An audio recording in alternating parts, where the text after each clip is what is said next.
문제는 타이밍. 이제 우리가 셀 차례다. 유안타 T라이더.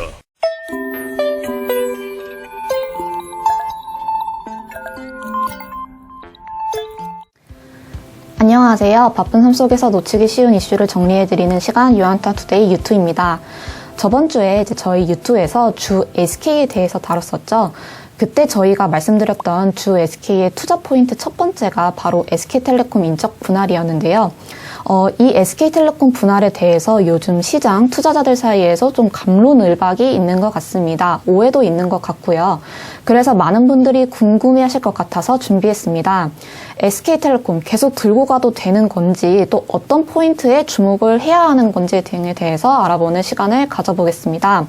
유안타 리서치 센터에서 통신 서비스 지주 섹터 담당을 하고 계시는 최남공 위원님 모셨습니다. 안녕하세요. 네, 안녕하세요. 네. 먼저 SK텔레콤 요즘 주식시장에서 되게 이슈가 되고 있습니다. 이제 분할을 하느냐 마느냐 이제 얘기가 계속 도는 것 같은데, 네, 특히 이제 인적 분할 얘기가 이제 거의 확정시 되는 분위기인 것 같습니다. 이제 인적 분할을 하게 되면 이제 SK텔레콤 투자회사 이제 중간 지주사가 설립이 될 것이고, 또 현재 뉴스들이 이렇게 이제 굉장히 많이 나오고 있는 상황인데요. 이제 위원님께서 말씀해 주셨던 것처럼요. 그리고 이제 유안타증권은 최근에 이제 SK텔레콤 목표 주가도 상향 조정을 했습니다. 따라서 이제 저번에 이제 SK 때 이제 잠깐 설명을 해주셨기도 했지만, 다시 한번 이제 분할이 된다면 어떤 그림으로 흘러가게 될지부터 좀 다시 한번 좀 설명 부탁드립니다. 네.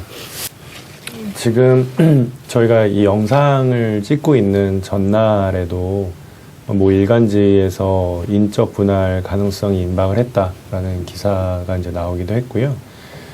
이제 그런 그 언론의 보도가 계속 나오면서 이제 투자자들 사이에서는 SK텔레콤의 중간 지주 전환 가능성이 높아졌다라고 생각을 하고 있고, 그리고 과거보다는 확실히 물적 분할 가능성보다는 인적 분할에 대한 가능성이 높아졌다라고 생각을 하는 것 같아요. 네. 저희도 그렇게 좀 믿고 있고, 그리고 인적 분할을 한다면 이제 물적 분할과는 좀 다르게 저희 투자자분들께서 SKT를 갖고 있다라고 하면은 그 SK텔레콤이 두 개의 회사로 나눠지게 됩니다. 그러니까 하나는 SKT 원래 이 회사의 본연이라고 할 수 있죠.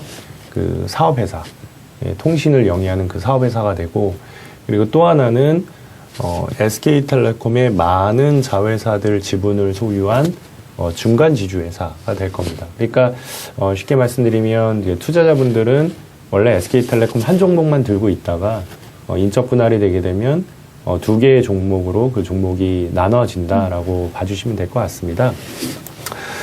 그리고 이렇게 인적 분할이 되는 걸로 이제 끝나지는 않을 것 같고요. 이제 두 가지의 그 전망을 더 해볼 수 있는데, 하나는 이제 통상적으로 이렇게 인적 분할을 하게 되면 지배 구조를 여기에서 마무리 짓는 게 아니라 이제 주식의 수합이라는 과정을 한 번 더 거치게 됩니다. 그래서 지주사 입장에서는 굳이 SK텔레콤 중간 지주와 SK텔레콤 사업회사 두 개의 종목을 들고 가는 게 아니라 이 종목들을 하나의 종목으로 이제 몰아버리는 이제 그런 액션을 하게 되는데요. 그런 액션을 하면 그러니까 저희가 생각하는 것처럼 이런 형태의 그 지배 구조도가 그려지게 되고요. 그래서 이제 주식의 현물 출자라는 과정을 통해서 지주사 SK는 기존의 중간 지주에 대한 지분율을 기존보다 약 한 2배 가까운 수준으로 지배력을 좀 더 끌어올릴 수가 있게 되고, 그리고 기존의 이제 사업회사는 이 지주사 밑으로 내려가는 이런 형태의 지배 구조도를 생각을 해볼 수가 있고요.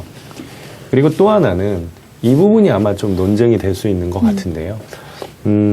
언젠가 이건 급하지는 않겠습니다만은 언젠가는 지주사인 SK랑 그리고 SK텔레콤 중간 지주가 합병할 수 있다. 근데 이제 그런 전망이 나오는 이유는 사실 이 지배 구조 측면으로 보게 되면 물론 이제 중간 지주의 역할이 있고, 그리고 중간 지주가 있음으로 인해서 이제 얻게 되는 효과, 장점 이제 그런 게 있겠지만, 그 투자자들이 봤을 때는 굳이 이렇게 그 여러 단계의 그 지배 구조를 거쳐서 이런 회사들을 지배할 필요가 있겠냐. 특히나도 이 공정거래법에 의하면 이런 이제 여기가 지주회사의 최상당이잖아요. 이 지주사를 기준으로 여기에 자회사 그리고 여기에 손자회사 이런 식으로 지배구조가 딱 연결이 되어 있는데 문제는 이 공정거래법에 의하면은 이 손자회사는 증손회사에 대한 그 지분은 국내 기업의 경우에는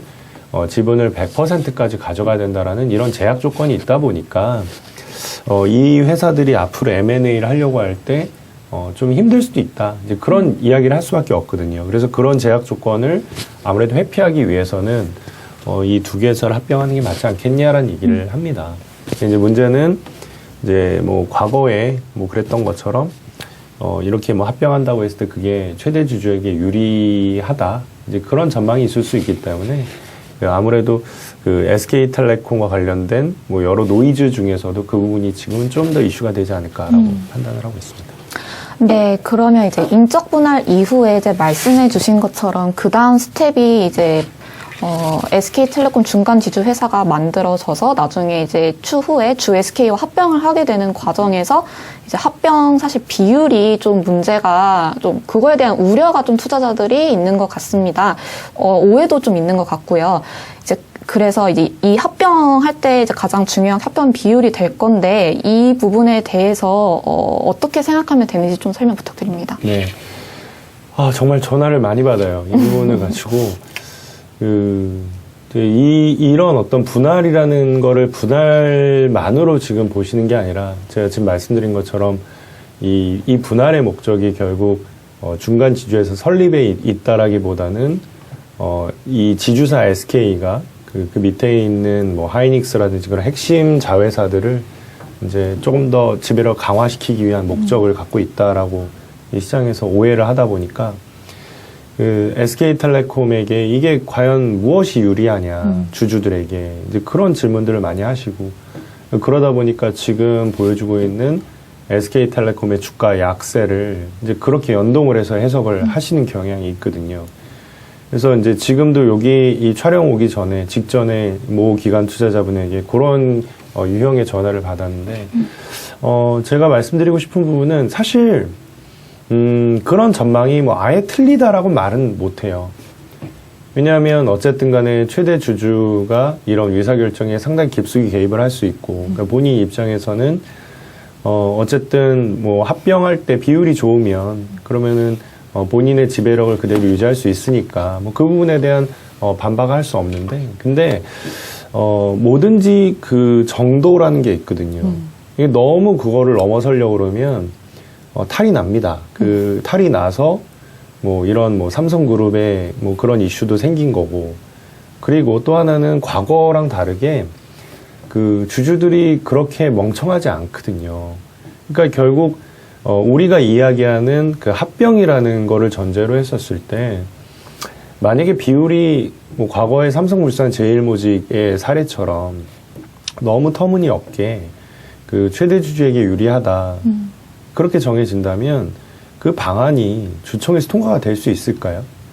15년하고 지금은 다른 세상이라고 전 생각을 하거든요. 불가능하다.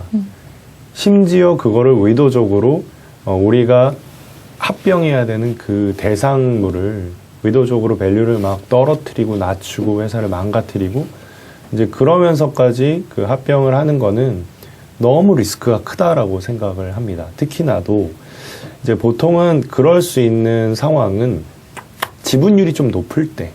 왜냐하면 이제 합병이라는 거는 주총의 특별결의라는 요건도 있고 또 거기에다가 주식매수 청구권이라는 또 하나의 제약 조건이 있기 때문에 이게 만약에 어떤 한쪽에게 너무 불리하게 이 비율이 정해지게 되면 아예 주총 통과를 시킬 수가 없어요. 그게 2018년에 현대차그룹의 지배구조 개편 사례라고 보는 거고요. 그래서 그렇게 만만치는 않을 거다라고 저는 생각을 하고 있습니다. 그러니까 너무 지나치게 그 아이디어에만 포커스를 맞춰서 이 SK텔레콤의 분할을 해석할 필요까지는 없다. 그건 너무 과도하다라고 보고 있고요. 그리고 이 부분은 그 지난번에 SK 설명드릴 때 이제 보여드렸던 그 차트인데 이 차트가 의미하는 바는 예를 들어 뭐 SK텔레콤의 중간지주의 그 시가총액이 이 정도라고 할 때 만약에 지주사 SK 시가총액이 이 정도라면 이 정도의 비율이라면 그러면은 그 이 지주사 SK의 최대 주주 입장에서는 지분 이석이 없으니까 이 합병이라는 그 실행을 할 수 있겠다라고 이제 전망을 한 건데요. 근데 사실 제가 생각했을 때 중간 지주의 시총을 전 이 정도로 보거든요. 1차적으로. 근데 그런 관점에서 지주사의 시가총액을 보면 지금 이 수준하고 그렇게 큰 차이가 나질 않습니다. 그리고 저희가 전망하는 것처럼 독립적으로 봤을 때 굳이 여기에서 SK텔레콤 주가를 누르지 않아도 이 지주사 SK 같은 경우에는 이 유전자 CDMO 진출이라든지 신재생 에너지에 대한 부분들 그리고 바이오에 대한 여러 가지 확장적 전략을 시장에서 충분히 인정을 해줄 수 있어서 굳이 여기를 낮추는 무리수를 두지 않아도 SK는 여기까지 갈 수 있는 포텐셜을 갖고 있다는 거죠. 그러니까 우리가 생각을 잘못하는 거는 이거를 누르고 이게 오른다라고 이제 보는 그 시각 자체가 잘못된 거고요. 기본적으로 이 회사는 이 회사대로 갈 길을 간다. 그리고 SK텔레콤도 SK텔레콤 주주에게 결국 만족을 줘야 돼요. 예, 그 만족을 주기 위해서 나름대로 13조가 아니라 15조 그리고 20조까지 갈 수 있는 그런 미래 그림을 그린다라고 저는 오히려 해석을 하고 있습니다. 네. 아, 네. 합병 비율에 대한 우려는 좀 접어둬도 되지 않을까 싶습니다. 그리고 사실 이제 두 번째 좀 우려도 아까 좀 있는 것 같습니다. 아까 이제 위원님께서 잠시 언급을 해주셨는데 바로 이제 좀 어떻게 보면 좀 기초적인 질문일 수 있을 것 같아요. 이제 합병이나 이제 분할 같은 이제 기업 구조가 바뀌는 경우에는 주총 특별 결의가 이제 저희가 필요합니다. 이때 이제 과연 안건을 이제 상정을 했을 때 통과하는데 혹시 제약 사항이 있을지 이 부분에 대해서는 좀 어떻게 보면 되는지 말씀 부탁드립니다. 네, 이제 결국은 이런 분할안이 실제로 나온다고 했었을 때 1차 관문은 주총의 통과 여부라고 보시면 됩니다. 그리고 이런 분할 같은 경우에는 주총의 특별결의 안건이기 때문에 참석 주주의 3분의 2 이상의 동의를 받아야 돼요. 근데 이 지분율에 보시는 것처럼 지주사 SK 최대 주주의 지분율이 그렇게 높지는 않아요. 27%라서 이런 어떤 지분율로만 놓고 보면은 안심할 수 없는 지분율이긴 합니다. 근데 이제 제가 그동안에 이 지주사 애널리스트로서 이제 수없이 많은 이 뭐 분할, 합병 이런 건들을 이제 지켜봤는데 특징이 있습니다. 기본적으로 분할 안건과 합병 안건은 결이 좀씩 달라요. 그 결이 다른 이유는 이 분할 같은 경우에는 실질적으로 분할이라는 이 과정을 통해서 이게 기존 주주에게 과연 그 해가 되는 의사결정인지 그게 명확하게 떨어지지가 않거든요. 근데 반대로 합병 안건 같은 경우에는 두 가지 문제가 있는데 하나는 이게 양측 간의 합병이기 때문에 비율에 대한 불만이 생길 수가 있습니다. 특히나 이제 한국 같은 경우에는 상법상 이 상장사의 경우에는 시가를 기준으로 이 합병 비율이 정해지기 때문에 합병 의사결정이 있었던 전에 이 주가의 흐름이 어땠냐가 굉장히 큰 영향을 미치게 되거든요. 그러다 보니까 누군가는 만족하고 누군가는 불만을 갖게 되는 상황이 벌어지게 되는 거고요. 그리고 또 하나는 이 합병의 경우에는 분할 안건과 다르게 주식 매 청구권이 이제 부여가 되기 때문에 만약에 혹시라도 그 당시에 우리가 의사결정을 하는 그 당시에 주가가 이 주식 매 청구 가격보다 낮아지게 되면 이거는 수익자 보호를 위해서라도 무조건 펀드에서는 그 안건에 대해서 반대를 해야 된다. 그런 문제가 발생을 하게 되는데 이 분할 안건 같은 경우에는 주식 매 청구권 자체가 없다 보니까 그리고 이게 결국 우리가 의사결정하는 데 있어서 과연 나쁜 건지 좋은 건지 그거에 대한 명확한 판단을 내릴 수가 없거든요. 그러다 보니까 이 분할 안건 같은 경우에는 일반적으로 위결권 자문기관의 의견을 대부분 다 따라갑니다. 그래서 외국인 같은 경우에는 ISS나 글래스 루이스 같은 위결권 자문기관의 역할이 상당히 중요한데 이쪽은 웬만하면 분할 안건은 통과를 시켜줘요. 그 노이즈가 많았던 LG 화학의 경우에도 찬성 의견을 제시를 하면서 외국인들이 이제 그런 부분에 대한 많은 백업을 해줬었거든요. 근데 이 부분도 저는 마찬가지라고 생각을 하고 있고요. 특히나도 지금의 어떤 주주의 구성은 과거랑 좀 다르게 액티브 이 펀드라기보다는 아무래도 패시브의 비중이 높아졌기 때문에 이 패시브 펀드는 위계권 자문기관의 의사결정을 대부분 다 따라가는 그런 모습을 보여줍니다.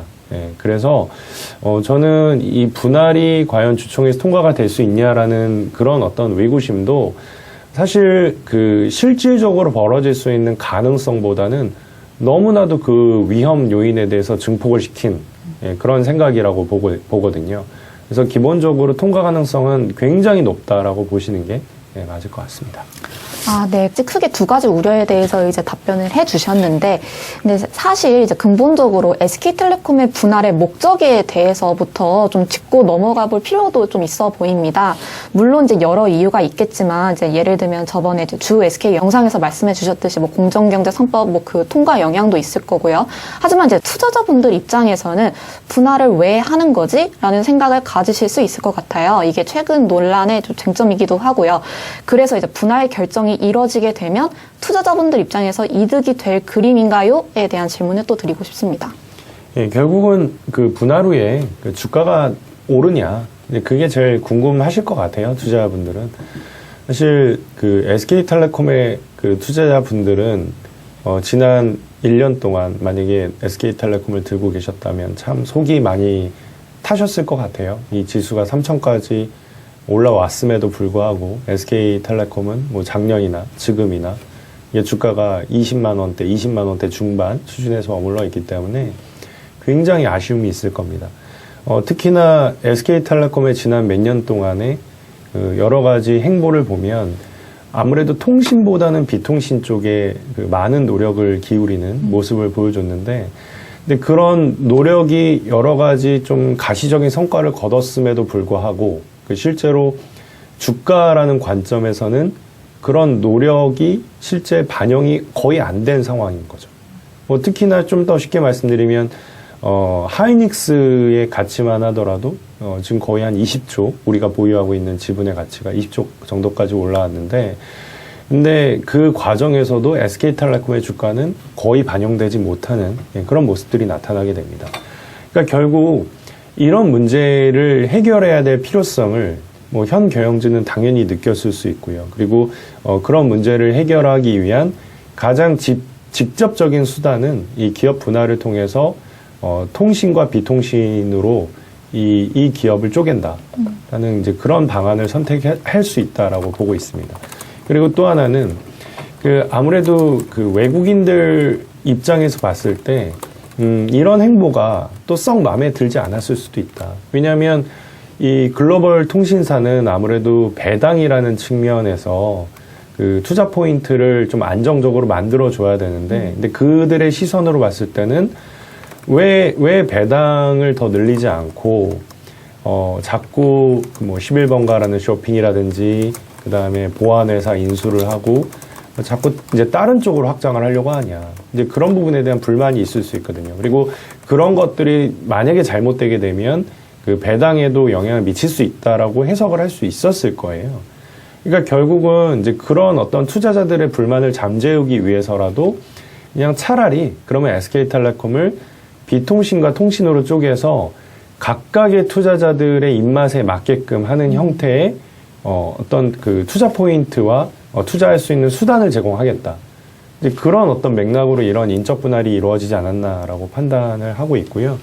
그래서 여기에 그 표에 보시는 것처럼 SK텔레콤이라는 회사를 볼 때 이 회사가 그 얼마나 가치가 있는 투자 자산을 보유하고 있는지, 우리가 사실 SK텔레콤의 주주이면서도 그 가치에 대해서 명확하게 인지를 못하는 그런 사례가 있을 수 있다는 거죠. 근데 보시는 것처럼 일단 상장사는 시가 기준으로 계산을 하고, 그 다음에 이 비상장사 같은 경우에는 장부가 기준으로 계산을 해보면 얼추 30조라는 투자자산 가치가 나오게 돼요. 그러니까 지금 SK텔레콤의 시가총액이 20조 원 수준에 불과하기 때문에 정말 이런 부분들이 반영이 안 되어 있구나라고, 그렇게 좀 이 부분은 짚고 넘어갈 필요가 있어 보이고요. 그리고 요 차트를 보시면 이제 우리가 분할이 된다고 했었을 때 결국 우리가 갖게 된 주식이 두 개로 나눠지게 되잖아요. 그래서 하나는 중간 지주회사, 그리고 또 하나는 이렇게 사업회사로 이제 쪼개지게 되는데, 각각을 얼마로 볼 거냐에 대해서는 충분히 여러 가지 생각이 있을 수 있습니다. 자, 그러면 먼저 이 중간지주 회사에 대한 가치를 좀 비교를 해보면, 저는 이제 이거는 지주사 가치 평가는 방식을 그대로 끌고 옵시다 라고 이제 말씀을 드리고 있고요. 그래서 앞서서 제가 말씀드린 것처럼 그 투자 자산의 가치가 30조 정도 된다라고 제시를 했었고, 만약에 이제 우리가 투자 자산 대비로 일반 지주사가 그렇게 적용을 받는 것처럼 뭐 일정 부분 할인을 적용을 받는다라고 가정을 하면 이제 그거에 맞춰서 이렇게 계산이 되는 거죠. 그래서 만약에 할인율을 좀 강하게 줘서 60%까지 준다라고 하면 12조, 그 다음에 한 50% 정도 준다고 하면 15조, 그 다음에 40% 정도 준다고 하면 18조 정도로 계산이 되게 되는데, 그 최근에 지주사들의 평균치를 보면 얼추 50% 정도의 할인율을 적용을 받더라. 그래서 제가 생각하는 그림상에서는 15조 정도가 가장 그 합리적이지 않을까라고 보고 있고요. 물론 좀 더 부정적으로 보는 분들의 의견까지 최대한으로 감안을 해서 그 지금 지주사 중에 할인율을 거의 맥스로 받는 회사들이 55%에서 60% 정도의 사례도 정말 극소수지만 있긴 하기 때문에 뭐 거기까지 양보를 해보면 한 12조에서 13조 정도까지 우리가 열어놓고 봐야 된다라는 이제 의견을 말씀드리고 있고요. 그 다음에 이제 중요한 건 사업회사인 것 같아요. 이 사업회사 같은 경우에는 이게 논란이 있을 수밖에 없는 게 결국은 경쟁사 가치거든요. 지금 KT랑 LG플러스 시가총액이 너무 형편없잖아요. 한 6조 원대에 머물러 있다 보니까 지금 KT랑 LG플러스의 영업이익 레벨과 그리고 SK텔레콤 별도 기준의 영업이익 레벨을 같이 비교를 해보면 사실 SKT가 엄청 뛰어나다라고 얘기할 수는 없어요. 그래서 이제 그것만 놓고 평가를 하게 되면 SK텔레콤도 한 8조, 9조 정도가 적당하지 않냐, 사업회사 가치를 가지고 그렇게 평가할 수 있습니다. 근데 SK텔레콤은 KT랑 LG플러스랑 조금 다를 수 있는 부분이 바로 배당에 대한 부분이고요. 지금 SK텔레콤은 연간 7,300억 정도의 배당을 주주들에게 지급을 하고 있는데, 이제 그 중에서 대략 90%는 기말 배당, 그리고 10%는 중간 배당 형태로 지급을 하고 있습니다. 그리고 회사가 누차 저희들과 커뮤니케이션 하고 있는 부분은 기말 배당은 통신으로부터, 그리고 중간 배당은 자회사로부터라는 식의 커뮤니케이션 하고 있기 때문에 그걸 가지고 우리가 추정을 해보면 결국 분할이 된다고 하더라도 이 통신 부분에서는 배당을 지금 지급하고 있는 7,300억 배당의 약 90% 정도. 네, 그래서 얼추 한 6,600억 정도의 배당을 지급할 수 있을 것으로 전망을 하고 있고, 그런 어떤 배당액을 기준으로 만약에 우리가 시장에서 적용을 받는 배당 수익률이 요 정도 사이에 머물러 있다라고 가정을 하면 대략 그 10조에서 18조 정도 사이로 계산이 되거든요. 근데 통신업의 특성상 아마도 적정한 수준의 배당 수익률을 5% 정도라고 만약에 생각을 한다면 얼추 한 14조 정도를 예상을 해볼 수 있겠습니다. 자, 합쳐보시죠. 15조와 14조 더하시면 29조.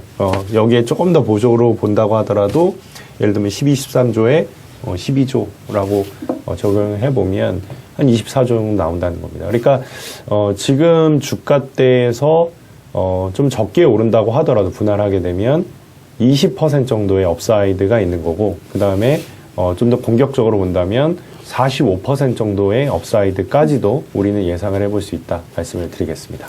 SK텔레콤 현재 시가총액이 약 20조 원에 불과한 걸 생각하면 이제 분할을 통한 기업 재평가가 가능해진다라는 말씀이 이해가 가는데요.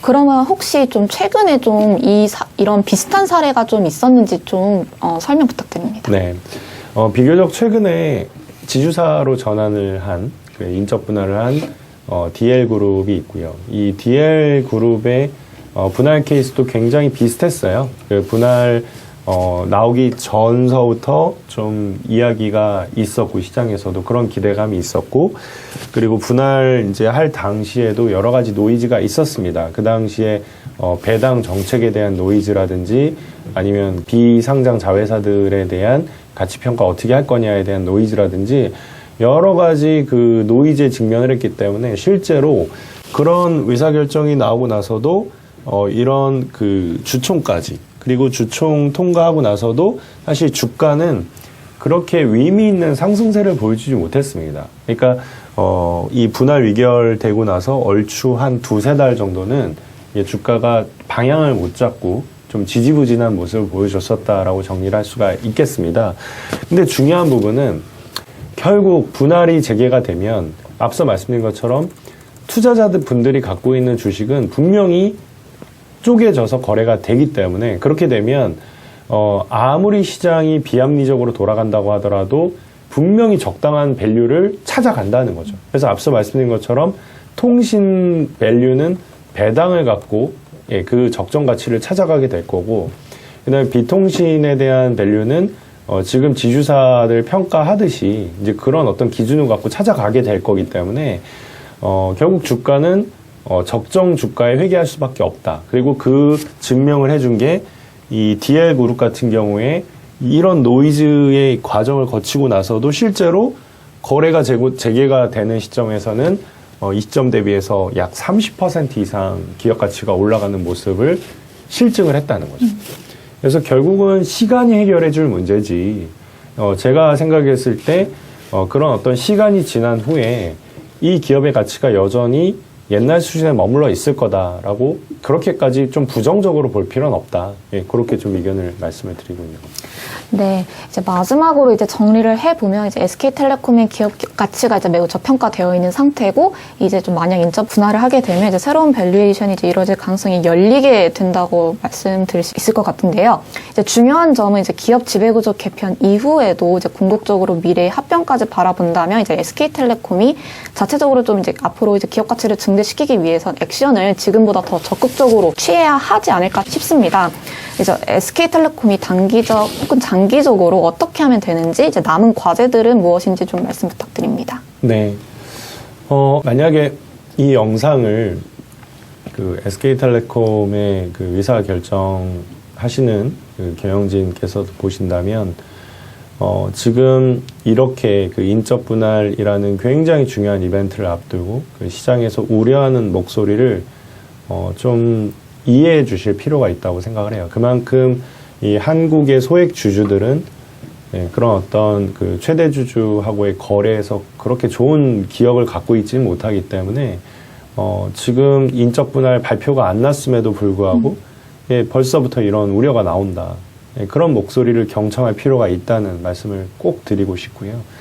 그래서 이제 앞서 말씀드린 것처럼 결국은 이 투자자들에게 믿음을 심어주는 것, 이 부분이 굉장히 중요한 부분인 것 같고, 뭐 이제 우리가 앞으로 뭐 플라잉카를 한다, 뭐 이런 사업을 한다, 이제 그런 목소리도 굉장히 중요하지만, 기본적으로 SK텔레콤의 경영진은 SK텔레콤 주주를 위해서 움직인다라고 하는 이제 그런 어떤 약속의 목소리를 전달할 필요가 있다고 생각을 하고 있고요.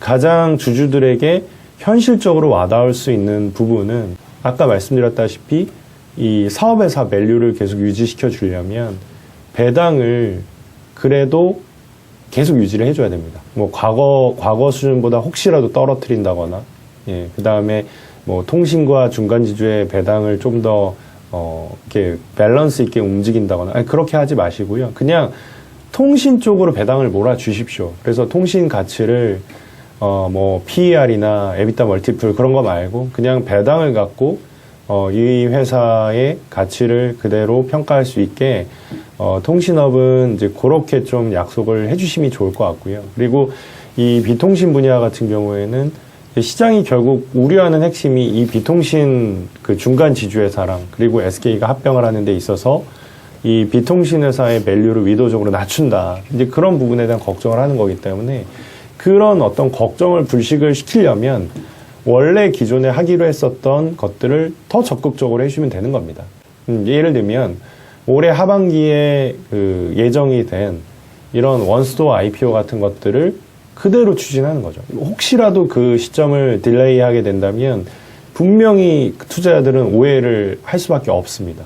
그래서 그런 어떤 예정된 스케줄대로 다 진행을 해주시고, 그리고 그 안에서 어떻게 하면 그런 자회사의 가치를 극대화시킬 수 있는지, 그런 부분들에 대한 디테일을 조금만 더 만들어 주신다면 그러면 투자자들은 어떤 그동안의 어떤 불신을 다 거두고 SK텔레콤의 주주로서 신뢰를 보내는 그런 어떤 함께 가는, 동행할 수 있는 그런 모습을 보여주지 않을까라고 판단을 하고 있습니다. 네. 지금까지 이제 SK텔레콤 인적 분할 시나리오 그리고 이제 투자자분들께서 궁금해하시는 부분에 대한 답을 들어보았는데요. 유안타증권은 1분기 중으로 SK텔레콤의 중간지주 회사 전환을 이제 예측하고 있고 2월 3일에는 이제 SK텔레콤 실적 발표가 예정되어 있습니다. 시장에 관심이 뜨거운 만큼 조만간 회사 측의 계획을 들을 수 있지 않을까 싶습니다. 그리고 이제 결론적으로 이제 여러 번 말씀드렸지만 유안타증권은 인적 분할이 이루어진다면 현 시총 20조 원대에서는 무조건 매수해야 된다는 의견을 드리고 있습니다. 네, 그럼 오늘 유튜는 이것으로 마치도록 하겠습니다. 우리 모두 부자가 되는 그날까지 유튜는 함께하겠습니다. 감사합니다. 감사합니다. 문제는 타이밍. 이제 우리가 셀 차례다. 셀 타이밍을 알려주는 유안타 T레이더. 잘 파는 게 투자다. 유안타증권.